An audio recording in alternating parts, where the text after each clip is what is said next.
Frontline Conversations, leading the debate since 1984. Last year, I had the occasion to moderate a conversation over a very interesting book. It was called Unequal, and it was based on field research in Bangladesh, Nepal, and India. And the author of that very, very interesting book, this is the book here, is Swati Narayan, an academic and activist who it's a widely celebrated book now in certain circles in India. What Swati did in that book is that she did field work in Bangladesh, and she did field work in Nepal, and she did field work comparing data in India.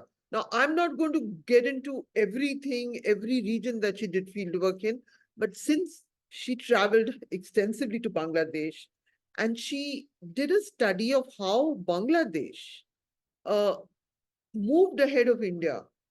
She gave us anecdotes from the ground about how it was moving ahead of India on so many human development indices. According to her book, the sanitation was better, the schools were functioning better, and even data by agencies all over the world have noted Bangladesh's amazing development. But then now we have what is unfolding in Bangladesh today. So my first question to you, Swati, is how do you, as someone who has done the work on the ground, seen a country which was poorer than ours, which had worse development indices than us, come up, and then it just blows apart because it was authoritarian? What is your take on what is happening in Bangladesh? These are the most important times in Bangladesh, but not unexpected. For those of us who have traveled to Bangladesh, this was a time waiting to blow up.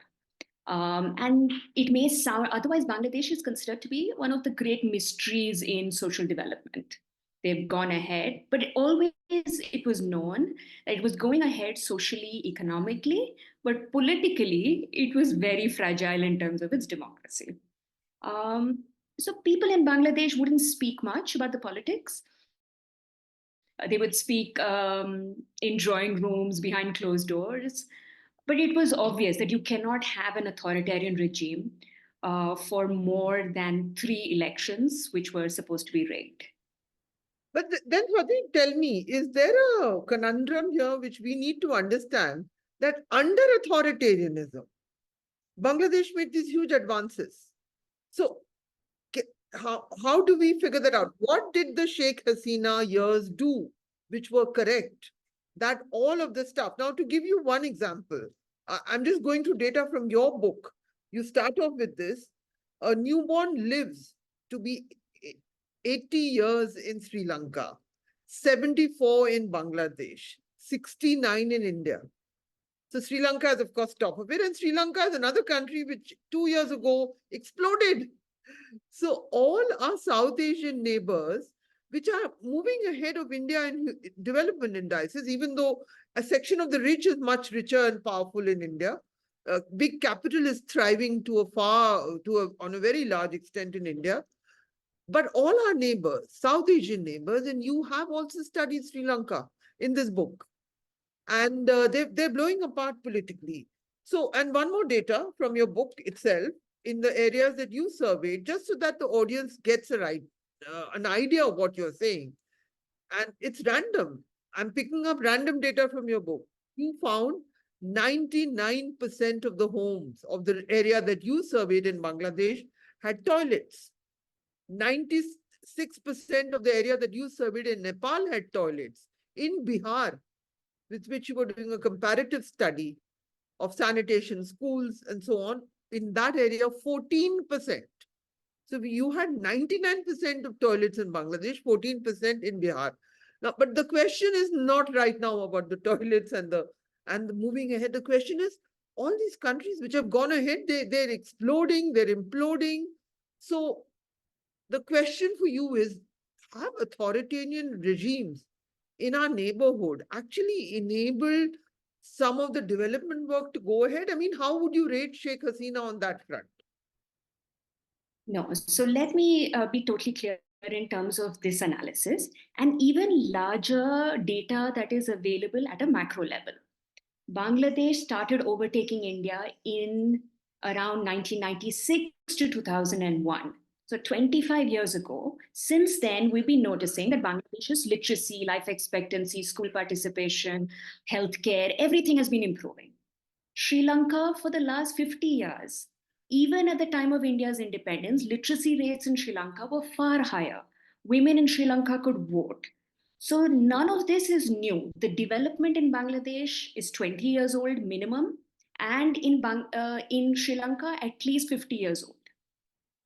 What is happening is this social development is sort of creating a tinderbox where people's aspirations increase, they're literate, they expect jobs. And when politics is not able to deliver that, then it explodes. And most of the successes have happened during competitive democratic politics. So throughout the 90s and 2000s in Bangladesh, you had either Awami League or BNP in rotation every 5-6 years. But over the last 15 years, Sheikh Hasina has not had free and fair elections. In fact, they had a concept called a caretaker government who takes care of ensuring that elections are fair, but she abolished that in 2011. And since then, authoritarianism has been increasing, despite the fact that it was overall a liberal, secular government. She wasn't delivering, and people felt she was extremely autocratic. There were murders, there were forced disappearances. Everyone was scared to speak. So this is not unexpected. Just how fast it has happened is unexpected. But one more factor is you're also from the Indian perspective, particularly, and actually from the point of view of everyone who's following the story. This story, you are someone who freely traveled in Bangladesh. You repeatedly did field work over there, and there are some lovely anecdotes from your book about the field work and your experiences in Bangladesh. And now there seems to be a lot of hostility towards Indians, Hindus, and figures of Mujibur Rahman, and even I believe somebody said even Rabindranath Tagore's statue was attacked somewhere in some social media post. I'm not verifying that, but this is the stuff one is picking up, you know. And so, how do you understand that? Yeah, so that is rather sad. Yeah. Yeah, it's particularly sad because yesterday I was checking, even in the areas where I had traveled to, homes of Awami League members and of course minorities have been attacked. So the fact that when I was there, Bangladesh throughout the 50s and 60s had a language movement for Bengali as a language, and therefore the creation of Bangladesh in 1971. So in that movement, people of all religions came together. Rabindra Sangeet was celebrated, wearing a sari, being able to have cultural freedoms. So, for example, in Dhaka University, there is Saraswati Puja, there's Durga Puja. Really? So this secular fabric is eroding, it seems. But let's see, it's just been one day right now. Hopefully today, Dr. Mohammed Yunus is going to take over as the interim. Secular fabric doesn't tear, because I'll give you another anecdote, Saba, which is not in the book. So, in Indian schools, you have the morning assembly, and normally they would say a prayer. Now, in Bangladesh, they will pick a Muslim student, a Hindu student, and if there's a Buddhist student or a Christian student, they will ask them to come ahead and say a verse from the Quran, the Gita, the Dhammapada, and the Bible. And I was so surprised to see this in a country which has an Islamic constitution. Because initially it was secular, then one of the military governors, General Irshad, I think, changed it to a Muslim state. But the everyday life in Bangladesh is secular. Rabindra Sangeet is part of everyday life. So, are you saying this happened in every school in Bangladesh? Every single school, really? by the government. Yes. Every government school? Yes, so let me also explain. So they also had something called moral science, with the subject. Yeah. And there are different textbooks for Hindus, Muslims, Christians, Buddhists, based on their own religion. So this was something that I don't know when this started, but I found it both on the website of the government and in the schools that they were having different books, religious books for students of different religions. And for me, I didn't write too much about this in the book because this was one of those mysteries of Bangladesh that I didn't know how it was going to unfold. So I'm hoping that the secular fabric remains in the country because people fought for Bangladesh as a Bengali country more than anything else, Yeah. across religious divides. So yesterday's news was a little sad, and I hope the violence calms down very soon. And you've been in touch with the regions that you've written about, and the attacks are happening on India, on Hindus, and on symbols uh, of the old regime. Hmm? But also, when I called up people, they actually send me all the WhatsApp messages of Muslims protecting temples. And so, this is a political scenario that's unfolding into anarchy. Hopefully, if a new government steps in and the army has promised patrolling today, then I just hope the violence reduces and there is a transition to a good democratic government. Okay, yeah, let's all hope so. It's so complicated. It has so many nuances, so many implications. But I want to get back to the work that you did. Actually, this is an occasion to look at that. Because when our journey as countries began, Bangladesh was, of course, founded much later in 1971. But uh, as in, but how, what were the main reasons that on social development indices, Bangladesh could overtake India? One of the points that's flagged, I remember it's in your book, but I remember at the book launch, John Drez also flagged the graded inequalities of India as being responsible for the fact that we don't move on so many fronts. Basically, which means the caste system.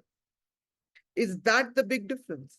It's a big mystery amongst historians as to how in East Bengal, in the 13th century, suddenly the population en masse converted to Islam after Muhammad Bakhtiar comes from Afghan Turkish roots.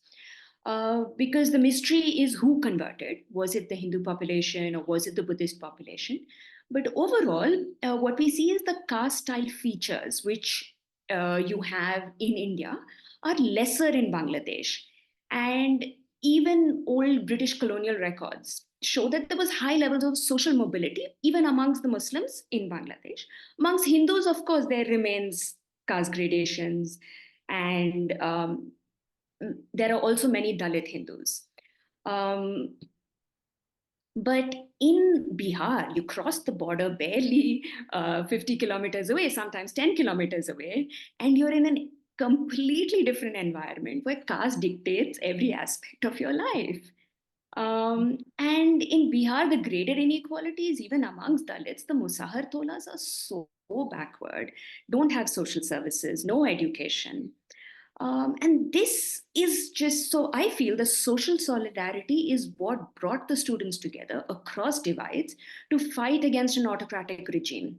Whereas in Bihar, people don't expect much from the government. You can have tens of bridges falling down, and people are really not saying much. The Anganwadi is shut, the school sometimes doesn't serve midday meals.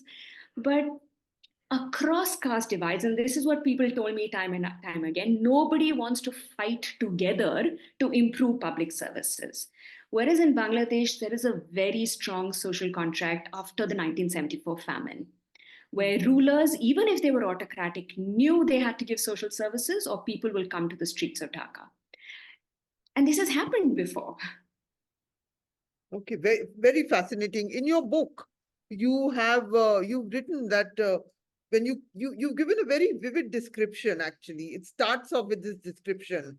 So Swati, for the audiences, she's standing on the border on the Bangladesh side, and this is about sanitation, and she's describing that where she is, there is full. Everybody has toilets in their homes, and then the Bangladeshis tell her that, oh, there's the border, there is the BSF standing there, and there you have people, and it's all open defecation, right? and this is after Swachh Bharat, so on and so forth. It's nothing, it's systemic. So you have this completely different approach to sanitation. And then her book opens with that. And she asks the questions. Why? Why did this happen? Why have they moved on? And she's giving you field surveys from the field in Bihar and from the ground in Bangladesh. Swati, I have a question for you. Why did you not choose? Since you chose Bangladesh, which was originally East Bengal, which was then East Pakistan before it became Bangladesh, why did you choose a comparison with Bihar and not with West Bengal? So before I answer that, I'll just say that, I did my field survey in 2016. So it was 2 years after Swachh Bharat Abhiyan started. Now, of course, things have slightly improved in Bihar, but I don't think we should believe the government's claim that Bihar doesn't have open defecation. Whereas what I was trying to highlight was 20 years before Swachh Bharat Abhiyan, nearly every house in Bangladesh had a toilet. Yeah. And the Islamic influence of giving importance to hygiene, which is apart from the fact that many NGOs, civil society, government supported the building of toilets. So this was 20 years ago. In terms of why did I not compare with West Bengal, I initially did start doing that, but also we need to realize that West Bengal is so much more richer than Bangladesh is. Whereas Bangladesh and Bihar are almost on the same level of per capita income in terms of purchasing power parity. So, and I could see this. Sometimes I used to cross the border to go to Bengal, which is actually where the 0 point border is. And you would have ATMs in Siliguri and malls. And I in fact, would go there to withdraw money when I ran out of money, but come back to Bangladesh, rural landscape, no skyscrapers, no malls, but better social indicators. So the quality of life is what I was trying to emphasize. People live longer, they're more educated, they have toilets, which we don't have in Bihar. Whereas in Bengal, A, because of higher income, and B, also, I think the communist governments and now the Mamata Banerjee government have emphasized social welfare. So that cannot be denied. So the contrast really is between Bihar in terms of, the Hindi heartland belt versus what's happening in Bangladesh, which is at the same per capita income levels. Very, very, very fascinating. Though, I mean, as an Indian, I have to wonder because Bihar has had non-stop the so-called subaltern post-mandal parties in power, and yet in terms of real improvements in schools, livelihoods, nothing. There doesn't seem to have been anything. Exactly. It's depressing almost. So we talk about social justice politics, but there is no justice for the people in a general, larger sense. Their lives are not improving. So that I feel very when I read your book, one of the things that strikes me, it's also it's also calling out the limitations of social justice unless you actually have structural improvements. But you also make the point, again, we get back to the graded inequality point, that many of the teachers, for instance, because they come from a certain social background, they don't even think it's important that students who are poorer, who are less privileged should need a certain kind of education. You've written that in the book. It's one of the lines that I had marked when I was doing your book event. Yeah. Yeah, and social distance between teachers and students, for example, and therefore their mothers are unlikely to tell the teacher to come to class on time. So I'll give you some statistic, for example. In the schools that I went to in Bihar, 41% of the teachers were actually not in the school, in the classroom at that time that we had to go to. And in Bangladesh, it was 18%. So teachers really don't care. And the reason is not that they're not well paid, they are. But even if most of the students are coming from a lower social caste than they are, and sometimes it could not even be, it could just be a subcaste than they are, for example, Musahar children, then they're not interested in educating them. And this is the problem of graded inequality. And like you said, I think only structural change will bring about that change, not cosmetic change. So, affirmative action or doing reservations, etc. When the rate of literacy of Musahars is already right now at less than 50%, how would you expect them to get higher education seats? The point is, just to clarify for the sake of our audience, Musahars are among the Dalit castes of Bihar, and they are they are the poorest. Especially now that we have a conversation about quotas within quotas, they are the poorest of the Dalit castes and the most discriminated against, even amongst the Dalits, right? And you also have this in Uttar Pradesh. And the whole population of Musahars was formerly called rat eaters because they have suffered from so much discrimination for generations that eating rats has become part of their traditional diet.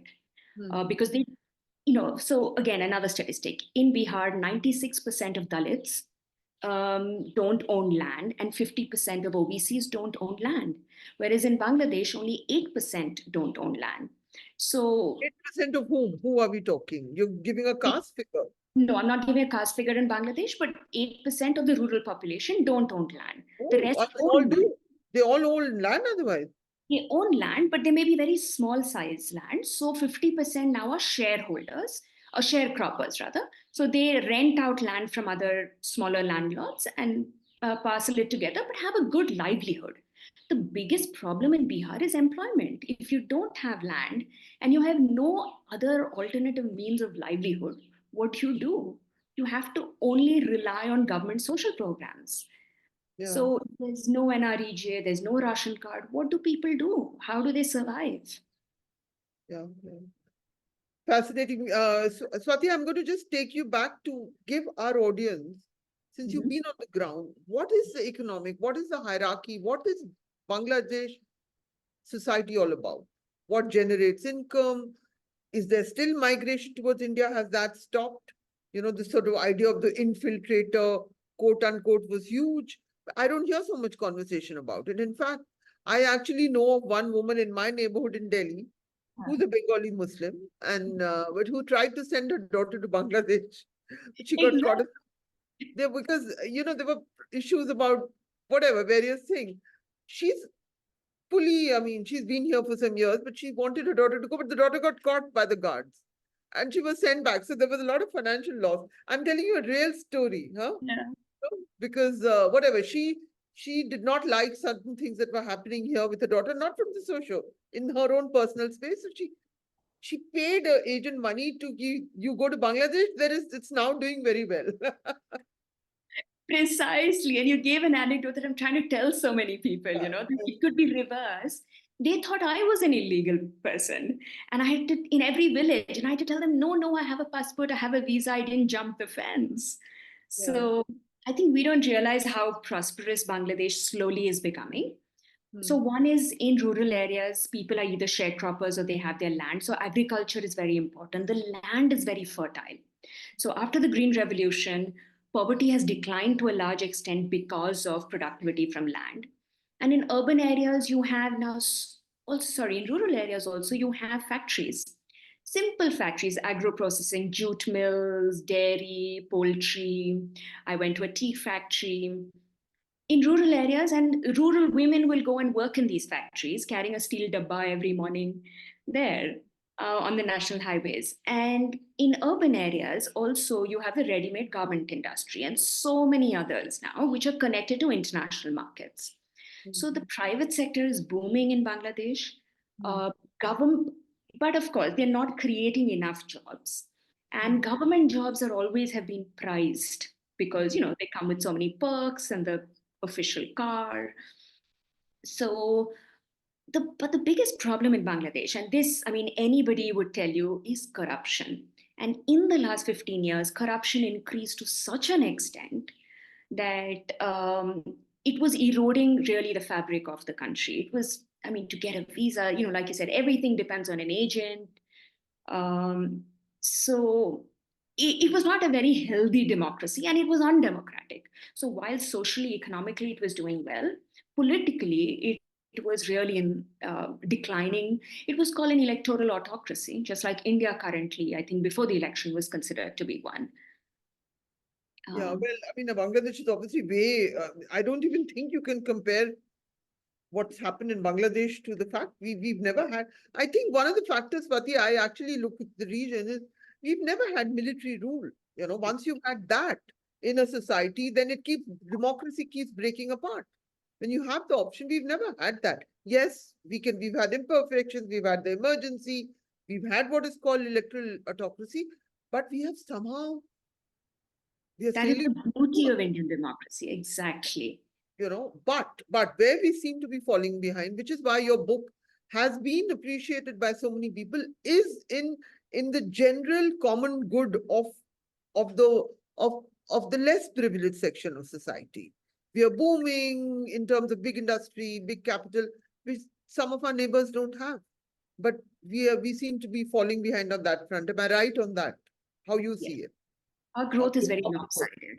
You know, there's one more thing on this note. I want to, because if the if the Jamaat-e-Islami get greater control over Bangladesh. I mean, politics has been determined by two women for decades. 25 years. Sheikh Yeah. Hasina. Yet, in your book, there was some other data, and I didn't make a note of it, which showed that more women were in the workspace than in India, in your areas of field work. Since you have spent time in Bangladesh, if the Jamaat takes over, would it be of the nature where they would reduce women's participation? Or how do you, I mean, can you make an estimate about that? Would they put restrictions on women? That's because please first share your data about women's participation in the workforce and then tell us how do you see it, because it has been led by two women as such, but there is a group which, if you look at the material of the Jamaat-e-Islami, they would believe, they don't believe, do they believe in gender equality? I don't think so. So please elaborate these conundrums for us. Yeah. Sure. So the gender conundrum actually started with the 1971 war. And everybody says there was an awakening of feminist consciousness. The reason being was very simple. This liberation war used rape as a weapon of war by the Pakistani army. And there was mass rape of women at that time. And Sheikh Mujibur Rahman gave this term called Birangana, which is the women, many of whom actually gave birth to children who were given up for international adoption. So after this time, Bangladeshi women, especially in rural areas, realized that nobody can help us, we need to help ourselves. And Parda norms were broken. And for survival, women started taking up whatever jobs were available. On top of that, 4 years later, you had the famine, the 1974 famine. So that is when I think, the social contract, and Naomi Hussain has written about this, between the rulers and the rules was established, and the citizens was established.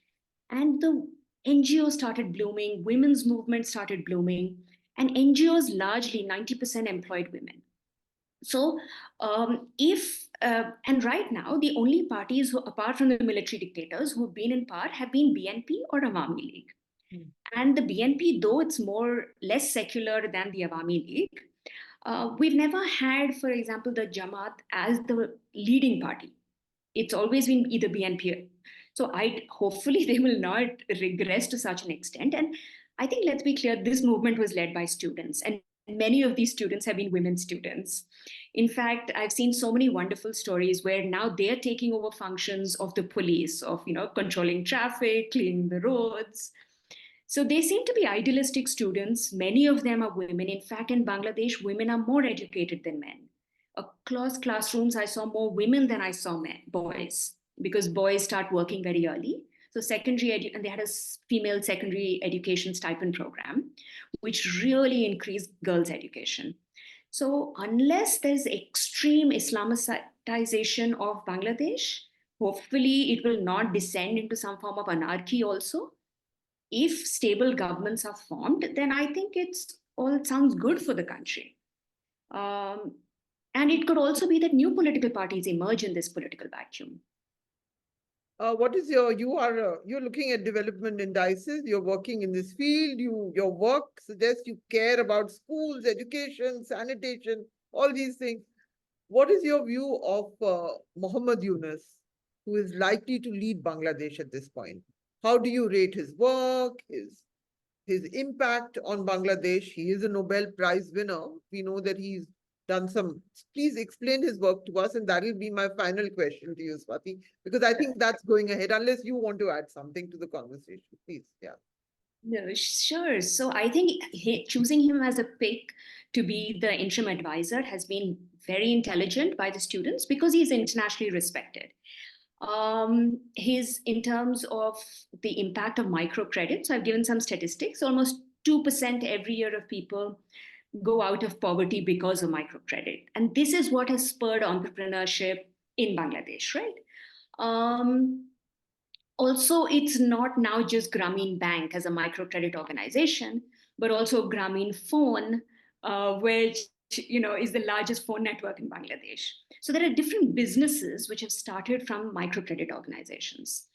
In terms of his impact, one thing I'm not so sure about is, so previously there have been caretaker governments in Bangladesh, and they usually take an oath that they will not stand for elections.